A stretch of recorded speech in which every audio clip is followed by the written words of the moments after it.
Greg Kimsey has served as Clark County Auditor since January 1999. Earlier this year, Kimsey said he would not be seeking re-election. Recently, we sat down with Kimsey to talk about the role of the auditor and learn how his office helps ensure fair and accurate elections.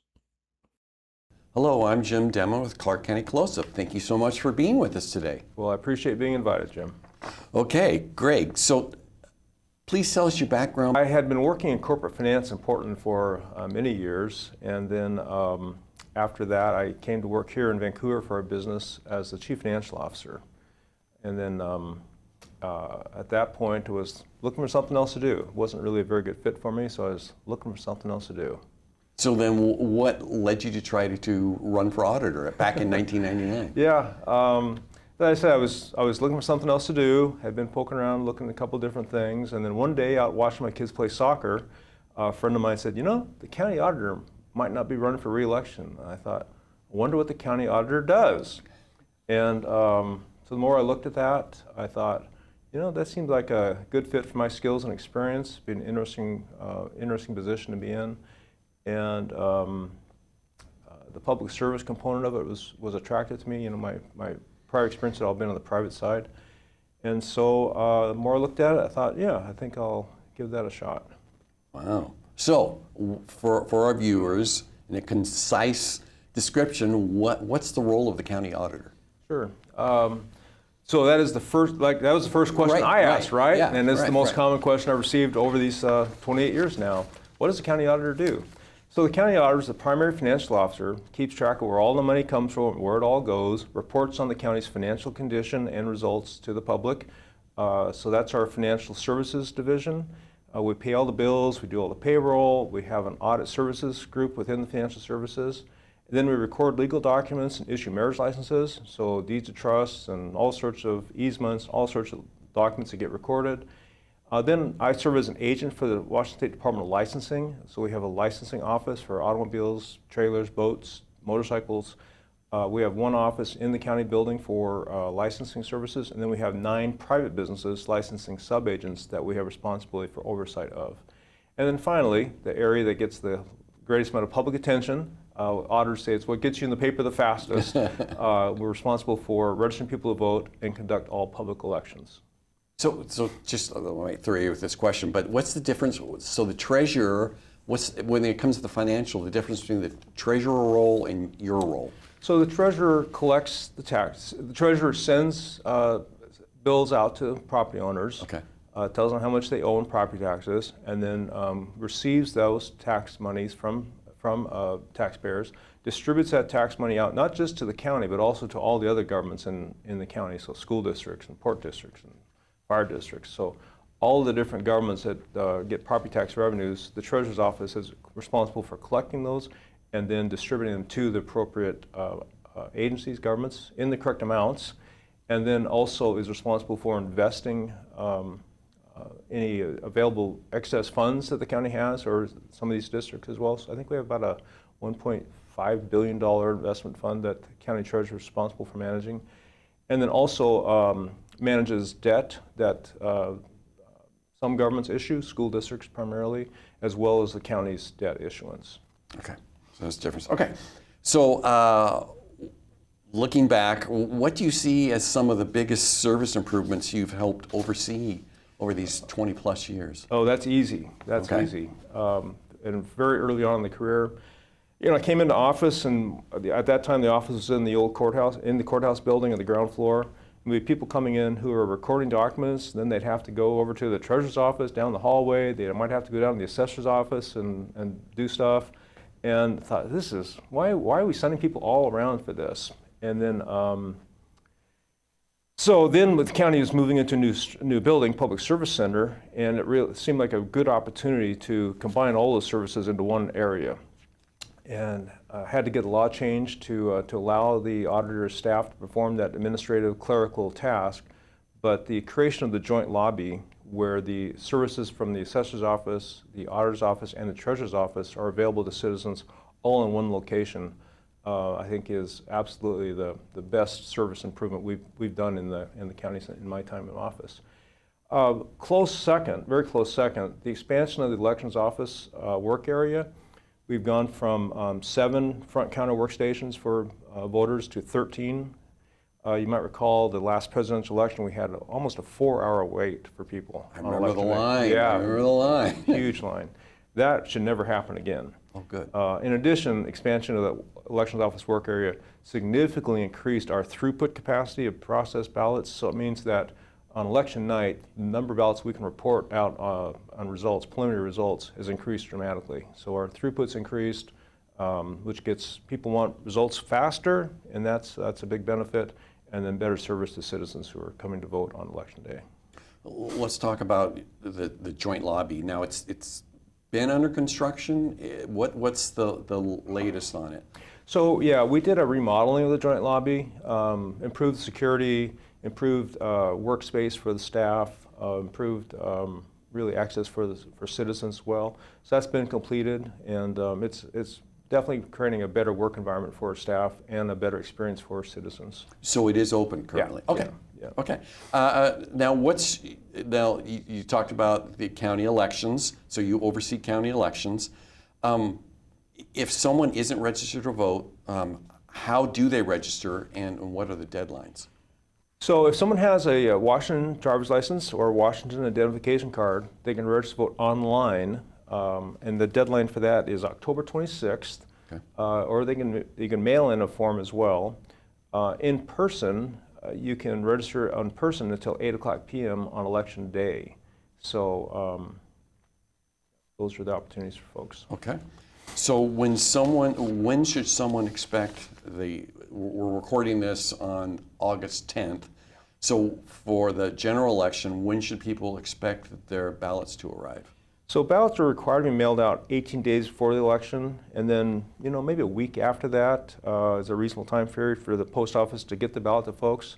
So I would say the following Wednesday, October 22nd or 23rd. If you haven't received your ballot at that point, contact the elections office. We want to make sure everyone gets a ballot they're entitled to vote.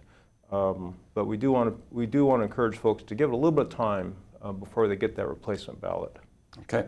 And what's the voting deadline for elections, and when the ballots actually have to be received? So in our state, thankfully, thankful to a recent U.S. Supreme Court decision, we can count ballots that are postmarked on election day that are received in our office up to the day before certification. So election day is November 3rd. But they have to be postmarked election day or received in one of our 22 official ballot drop boxes by 8:00 p.m. election day. I really want to encourage folks to use the ballot drop boxes. If they do decide to use the post office to deliver their voted ballot to the elections office, please give it to the post office at least 1 week before. 1 week, okay. 1 week before. And a final option, again, want to emphasize, encourage people to use the official ballot drop boxes. But if they're determined to use the post office and they miss that 1 week deadline, take it inside, get a clerk to hand stamp it so you can make sure we get that election day postmark. Okay. Can you give us an overview of the steps your office has taken to ensure elections are secure and all valid ballots are counted? Well, do we have a couple hours or just Yeah. just a brief overview? Yeah.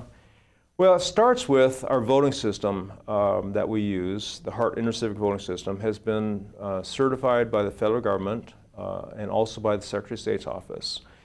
We have a number of audits and tests in place to ensure that the voting system we're using to conduct the election is performing the way we expect it to perform. From the point where ballots are received at the ballot drop box or removed from the ballot drop box or received from the post office to us, the elections office, those ballots are controlled under a very strict chain of custody. From that point all the way through certification and beyond during the retention period. There are a number of audits and control procedures in place that test the voting system to make sure it's working the way it's supposed to work. All of this is observed by certified election observers from the 3 organizations, the 2 major political parties, and also the League of Women Voters. So anytime ballots are being processed, those certified election observers are able to come in and ensure that we're following the practices and procedures that we're required to. And then at the end of the process, we have what's called the reconciliation, that where we are calculating and ensuring that the number of voters who are given credit for voting equals the number of ballots that were received, and also equals the number of affidavit envelopes we received. And then, of course, the final test that people should find reassurance about the integrity of the process. The best test of the integrity of the elections process is a recount. And every one of our recounts has reaffirmed the original results, and so been very pleased with that. And as we've talked in the past, like the server that calculates, that tabulates all the votes, it's not touched by internet, correct? Yeah, thank you. Yeah. Yes. One of the requirements under the certification from the federal government and the Secretary of State's office is that the voting system, it has no connection to the internet, has no wireless transmission capability.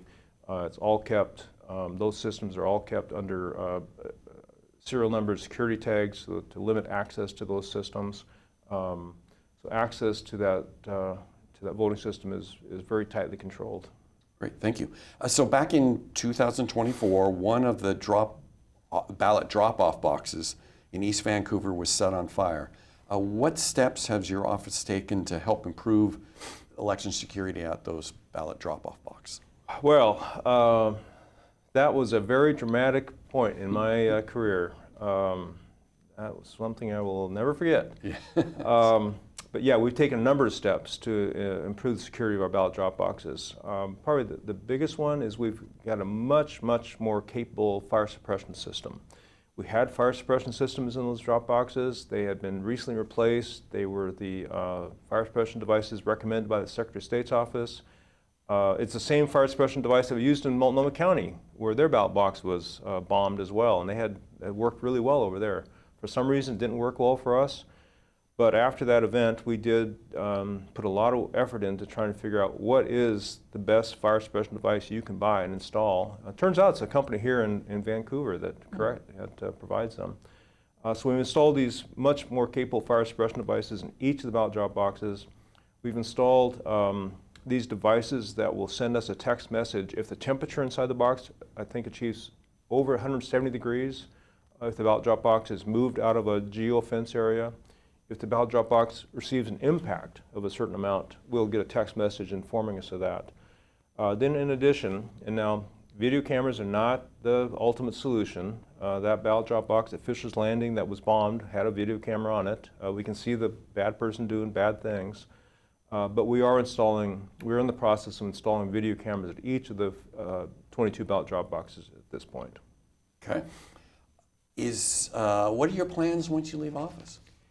Well, I'm still trying to figure that out. I'm actively working on that. I do plan to do some work with the Ruckelshaus Center at the University of Washington, work in the civic engagement area.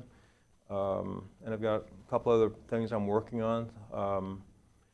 If nothing else, I plan to go into my old alma mater, Sarah J. Anderson Elementary School, and help kids learn how to read. And then, plan to spend a little more time in Seattle with my 4-year-old granddaughter. Oh, sounds wonderful. Is there anything else you'd like to share with viewers? Serving as the Clark County Auditor has truly been the honor of a lifetime. It is with deep gratitude and appreciation that the voters have deemed it appropriate to place their confidence in me. Truly a great honor. Also gives me an opportunity to encourage voters to track the status of their ballot. We didn't get to that, but we'd really encourage voters to track the status of their ballot. You can do that on votewild.gov. You can sign up for get a text message. It'll tell you when the ballot was mailed to you, the date it was received back in our office, and whether the ballot was challenged or put forward for processing. So that's my closing message to voters. Closing message, okay. And people, the Clark County Elections website is? clarkvotes.org. clarkvotes.org. clarkvotes.org. Phone number 564-397-2345. Email elections@clark.wa.gov. And again, votewild.gov is a really good resource for voters. They can log on there and see their own ballot, their own voters pamphlet, see the status of their ballot. votewild.gov. Well, Greg, it's been such a great pleasure working with you all these years, and best of luck to you in the future. Thank you, Jim.